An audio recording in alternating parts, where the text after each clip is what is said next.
warahmatullahi wabarakatuh. Salam sejahtera bagi kita semua. Perkenalkan, kami dari kelompok 6, kelas 9, mata kuliah Bahasa Indonesia, Institut Teknologi 10 November Surabaya akan mempresentasikan hasil karya tulis ilmiah kami yang berjudul Ragam Pola Pikir Siswa dan Mahasiswa dalam Menyikapi Gap Year.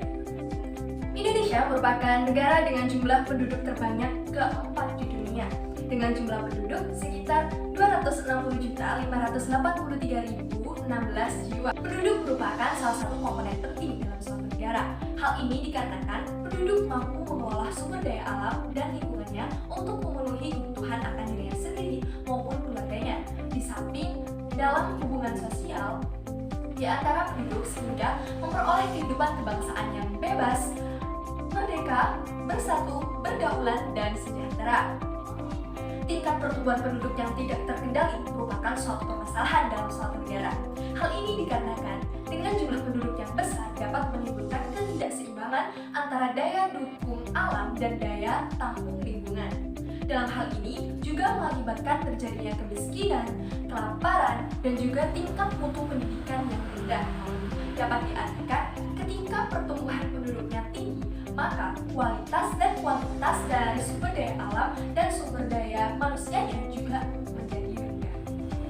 Indonesia sedang berada pada masa ekonomi transisi dari perekonomian pertanian menjadi perekonomian industri. Hal ini menjadi tantangan baru bagi bangsa dan negara Indonesia.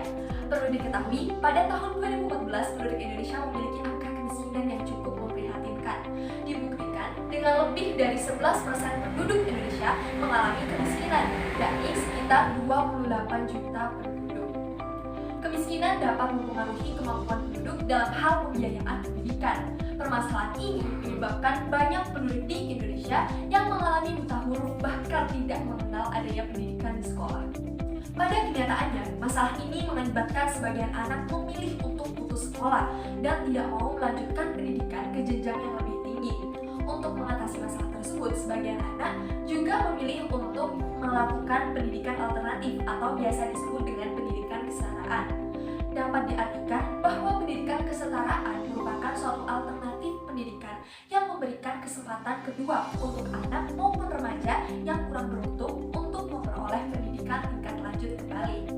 Selain hal yang disebutkan di atas, terdapat suatu istilah dalam dunia pendidikan yang sudah tidak asing lagi di kalangan masyarakat, yaitu gap year. Gap year merupakan suatu istilah populer yang digunakan untuk menggambarkan siswa yang mengambil waktu kosong sebelum masuk ke jenjang pendidikan yang lebih tinggi, atau dengan kata lain, menunda waktu untuk mengambil kesempatan menjalankan pendidikan di perguruan tinggi setelah jenjang SMA. Istilah ini menimbulkan pro dan kontra di kalangan masyarakat, terutama siswa dan mahasiswa. Terdapat juga faktor-faktor yang mempengaruhi seseorang untuk mengambil keputusan gap year. Oleh karena itu, dilakukan penelitian ragam pola pikir siswa dan mahasiswa dalam menyikapi gap year. Berdasarkan latar belakang yang telah dijelaskan tadi, timbullah rumusan masalah sebagai berikut. Yang pertama, apa saja faktor-faktor yang mengakibatkan seseorang untuk memutuskan memilih gap year? Yang kedua, bagaimana pengaruh permasalahan ekonomi terhadap keputusan untuk memilih gap year? Yang ketiga, bagaimana pengaruh tekanan sosial terhadap keputusan untuk memilih gap year? Dan yang terakhir, bagaimana dampak positif dan negatif dari gap year? Dari rumusan masalah tersebut timbullah tujuan, yakni pertama, untuk mengetahui faktor-faktor yang mempengaruhi seseorang dalam memilih gap year. Yang kedua, untuk mengetahui pengaruh permasalahan ekonomi terhadap keputusan untuk memilih gap year. Yang ketiga, untuk mengetahui pengaruh tekanan sosial terhadap keputusan memilih gap year. Dan yang terakhir, untuk mengetahui dampak positif dan negatif dari gap year. Selanjutnya adalah bab 2 atau landasan teori. Landasan teori adalah salah satu bagian yang ada dalam suatu penelitian yang berisi tentang teori-teori dan juga hasil penelitian yang berasal dari studi kepustakaan. Bagian ini berfungsi sebagai kerangka teori yang digunakan untuk menyelesaikan berbagai pekerjaan penelitian. Secara umum, kerangka teori ini terdiri dari beberapa konsep beserta dengan definisi dan juga referensi yang digunakan untuk literatur ilmiah yang sangat relevan. Bagian ini harus memberikan pemahaman mengenai teori dan juga konsep yang relevan dengan topik penelitian yang akan dibahas. Landasan teori yang pertama dalam karya tulis ilmiah ini adalah pendidikan. Pendidikan merupakan suatu proses untuk memperbaiki, meningkatkan, serta mengubah keterampilan, pengetahuan, sikap, dan tingkah laku seseorang dalam mencerdaskan kehidupan manusia dengan kegiatan bimbingan, pelatihan, dan pengajaran. Maunah 2009. Pendidikan juga merupakan upaya untuk membantu seseorang untuk menjadi lebih baik, baik lahir maupun batin, serta mengenal dan menerapkan norma yang berlaku di masyarakat. Pendidikan juga merupakan proses yang berkelanjutan dan tidak pernah berakhir. Fungsi dan tujuan dari pendidikan Indonesia telah diatur di dalam UU Nomor 20 Tahun 2003 tentang Sistem Pendidikan Nasional, Sujana 2019. Fungsi pendidikan nasional adalah untuk mengembangkan kemampuan dan membentuk watak serta peradaban bangsa yang bermartabat dalam rangka mencerdaskan kehidupan bangsa yang telah disebutkan dalam Tujuan Nasional Bangsa Indonesia, yaitu pada pembukaan Undang-Undang Dasar 1945 pada alinea keempat. Oleh karena itu, pendidikan merupakan hal yang penting dan berhak dimiliki oleh setiap individu. Landasan teori yang kedua adalah permasalahan ekonomi. Permasalahan ekonomi seringkali menjadi suatu kekhawatiran sendiri dari individu untuk melakukan suatu hal. Tidak dapat dipungkiri, beberapa orang harus melewatkan kesempatan baik hanya karena faktor ekonomi yang kurang mendukung. Purwanto 2005. Banyak orang tua yang harus bekerja membanting tulang, bahkan melakukan berbagai cara dan upaya hanya agar anaknya dapat melanjutkan pendidikan ke tingkat yang lebih tinggi. Dalam pendidikan tentunya juga memerlukan biaya. Jenjang perkuliahan merupakan pendidikan yang banyak diminati oleh lulusan SMA, karena dengan berkuliah, kita mendapatkan ilmu dan bekal penting untuk masuk ke dunia kerja. Dalam hal ini terdapat nasib baik dan buruk yang dimiliki oleh setiap orang. Untuk orang yang bernasib baik, mereka tidak akan memikirkan seberapa besar biaya yang dikeluarkan orang tua agar anaknya dapat berkuliah di tempat yang anak impikan. Sebaliknya, untuk yang bernasib buruk, maka para orang tua harus memikirkan matang-matang biaya yang dikeluarkan untuk anaknya. Terlagi jika memiliki banyak tanggungan. Masri 1976. Pemerintah telah mengeluarkan kebijakan berupa KIP bagi orang kurang mampu dengan tidak mengeluarkan biaya sepeser pun untuk berkuliah. Namun, kabar buruknya adalah kuota untuk mendapat KIP sangat sedikit. Bahkan terdapat penerima KIP yang sebenarnya adalah orang-orang yang mampu dalam hal finansial. Untuk bagian tekanan nasional dan psikologis dalam melakukan upaya mencapai kesejahteraan seseorang tidak akan lepas dari suatu tantangan, misalnya tekanan baik, tekanan sosial maupun tekanan psikologis. Lingkungan di sekitar sangatlah mempengaruhi kondisi dan perkembangan dari kesehatan mental seseorang. Tekanan psikologis mengarah pada hubungan dengan lingkungan di mana seseorang tersebut dapat menilai sendiri keadaannya dalam kondisi yang melebihi sumber daya yang tersedia. Dijelaskan pada tabel bahwa terdapat beberapa jenis tekanan psikologis yang terjadi pada seseorang. Tekanan psikologis yang dialami oleh seseorang dapat terjadi apabila seseorang tersebut telah menjadi bagian dari sistem sosial yang lebih luas. Sedangkan untuk tekanan sosial juga merupakan salah satu cara dari upaya pengendalian sosial yang telah diterapkan masyarakat sesuai dengan tujuan yang diinginkan. Namun, terkadang tekanan sosial ini menimbulkan seseorang lebih tidak percaya diri akan kemampuan dan potensi yang ada pada dirinya sendiri, sehingga harus mengantarkan dirinya untuk sesuai dengan keinginan dari masyarakat yang ada di lingkungannya, baik dari lingkungan terdekatnya seperti teman, keluarga, bahkan tetangga. Tekanan sosial sangat mempengaruhi mental dari seseorang dalam melaksanakan suatu hal yang mungkin dinilai tidak tepat di lingkungan masyarakat. Selanjutnya saya akan menjelaskan mengenai hasil pembahasan dari penelitian yang kami lakukan. Untuk melengkapi karya tulis ilmiah yang berjudul Ragam Pola Pikir Siswa dan Mahasiswa dalam Menyikapi Gap Year, ini peneliti melakukan survei kepada masyarakat, khususnya mahasiswa dan siswa SMA.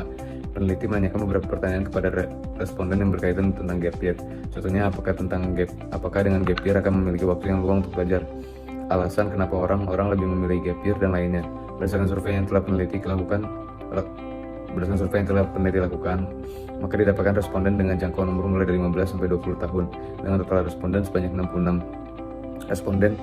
Responden terbanyak diraih oleh responden berumur 18 tahun dengan persentase 50%, diikuti dengan responden berumur 17 berpresentase 22,7%. Alasan peneliti memiliki responden yang sekarang ini lagi masa kuliah dan siswa karena mereka lebih banyak mendengar istilah ini. Bahkan mungkin saja di antara mahasiswa tersebut ada yang pernah melakukan gap year. Dengan data sebagai berikut. Untuk data siswa ada 43,9% dan untuk mahasiswa ada 56,1%. Selanjutnya, peneliti mengajukan beberapa pertanyaan kepada responden. Yang pertama, apakah responden lebih baik memilih gap year daripada melanjutkan studi ke universitas yang tidak diinginkan? Hasil survei mengatakan bahwa responden lebih dominan netral atau di tengah-tengah antara iya maupun tidak dengan persentase 37,5%. Hal ini menunjukkan dua kemungkinan, antara responden itu masih bingung atau gap year itu bukanlah suatu pilihan alternatif yang baik maupun buruk. Lalu untuk pertanyaan kedua, apakah masalah ekonomi memiliki pengaruh dalam keputusan memilih gap year?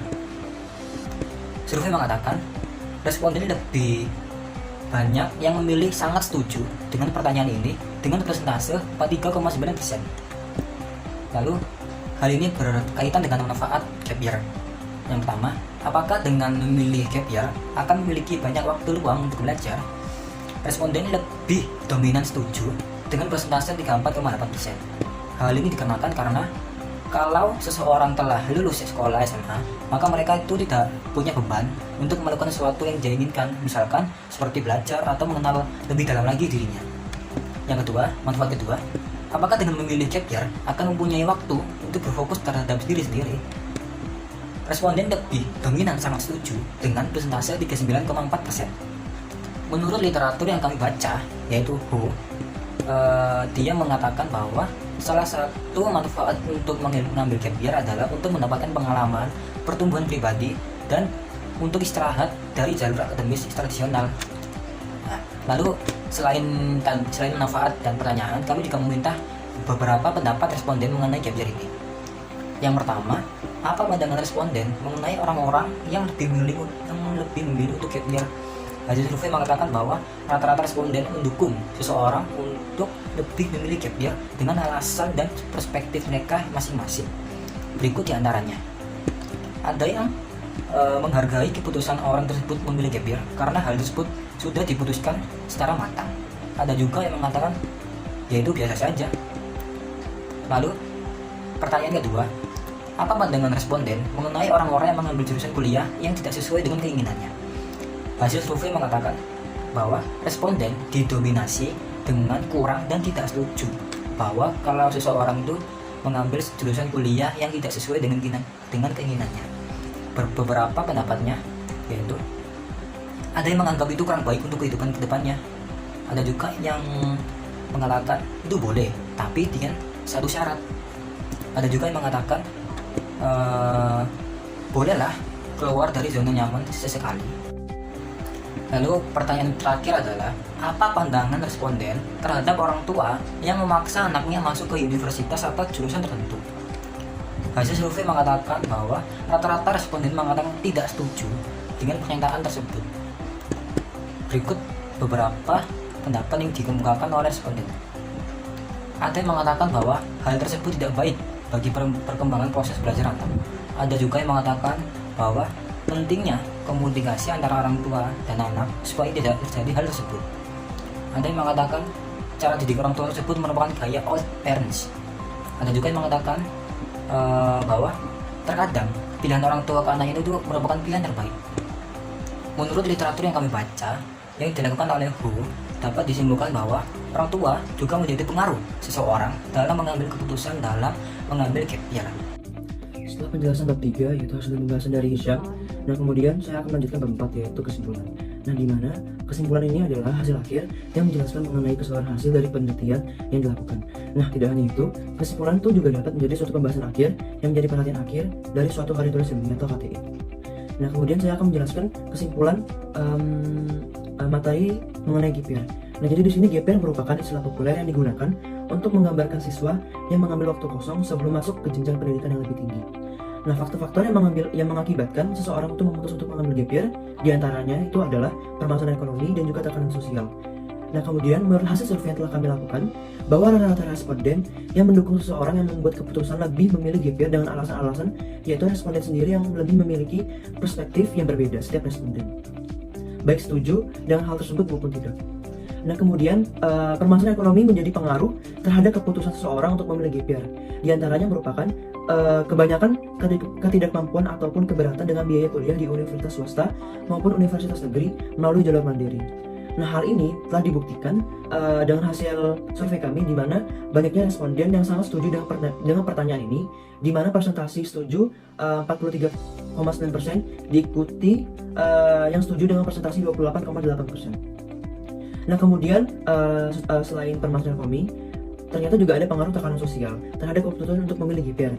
Nah, kemudian hal ini juga dibuktikan menurut hasil survei kami, di mana dari responden bahwa salah satu faktor tekanan sosial baik dari dalam lingkup keluarga seperti pemangkat kehendak anak untuk mengikuti jurusan dan universitas yang orang tua inginkan, maupun dari lingkungan sekitar seperti adanya kegengsian tersendiri terhadap orang dari lingkungan sekitar yang pencapaiannya lebih tinggi daripada kita. Menurut data hasil survei, dampak positif dari GPR diantaranya orang tersebut dapat memiliki waktu belajar yang lebih, dapat berfokus lebih terhadap jurusan atau universitas yang dia inginkan. Nah, kemudian hal ini dibuktikan dengan persentase setuju sebesar 34,8% dan sangat setuju dengan persentase sebesar 30,3%. Nah, kemudian selain itu, dampak positif lainnya ialah orang tersebut memiliki waktu untuk fokus mengenali dirinya sendiri, baik kekurangannya maupun kelebihannya yang dimiliki, sehingga dapat menjadi bekal untuk membentuk individu yang berguna ke depannya. Hal ini dibuktikan dengan persentase setuju sebesar 34,8%, kemudian setuju sebesar 30,3%. Nah, menurut data hasil survei, dampak negatif dari GPR diantaranya adalah adanya tekanan sosial yang mengakibatkan orang tersebut kurang percaya diri dan jatuhnya mental yang mengakibatkan sulit untuk bangkit kembali. Kemudian kita lanjut ke daftar pustaka. Nah, daftar pustaka di sini itu jadi itu referensi yang kita ambil. Nah, cara penulisan daftar pustaka itu seperti biasa. Kalau misalnya ada nama panjang, berarti nama belakangnya dulu, kemudian diikuti nama awalnya. Kemudian ada tahun, judul dari referensi atau jurnal atau e-book yang diambil, dan sebagainya. Nah, jadi di sini saya menyebutkan salah satu contoh daftar pustaka yang kami ambil, seperti contoh Islamia DKK tahun 2019, tekanan psikologis dan kesejahteraan subjektif keluarga di wilayah perdesaan dan perkotaan. Anfusina, Journal of Psychology. Sekian dari presentasi kami hari ini. Mohon maaf jika banyak kesalahan dari kami, karena sebenarnya kelebihan hanya kami halus mata. Lebih dari itu, sekian dan terima kasih. Wassalamualaikum warahmatullahi wabarakatuh.